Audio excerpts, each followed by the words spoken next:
Because of my painting and sculpture background, I was influenced by the lighting of, well, they didn't light, but they painted by window light or candlelight or external. And I've always tried to incorporate that feel into my photos.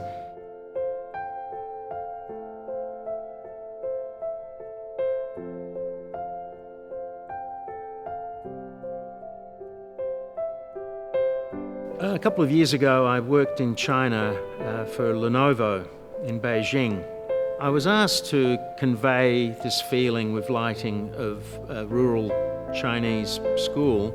There was this computer, this Lenovo, which was state-of-the-art, and I added that using dust and a bit of smoke and artificial lights, and it was a lot of fun. It was shot on 35mm digital. I worked with Maggie Chung for a campaign out of Asia and China. I had no idea how big a star she was until one night when we were out at dinner, people would flock to her in our midst and ask for autographs. I was quite impressed with her.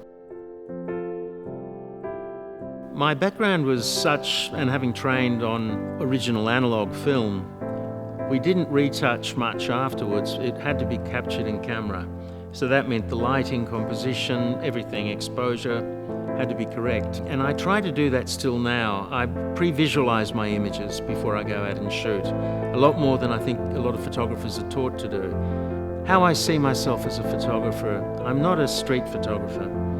I'm a photographer that creates images. I don't capture them. So I pre-plan my images and then execute them. And very important that you have something to say, that your image speaks. There's too many bland, nothing photographs out there, and I don't want mine to be like that. They don't have to be exceptionally strong, visually challenging, but they have to say something, even a subtle smile.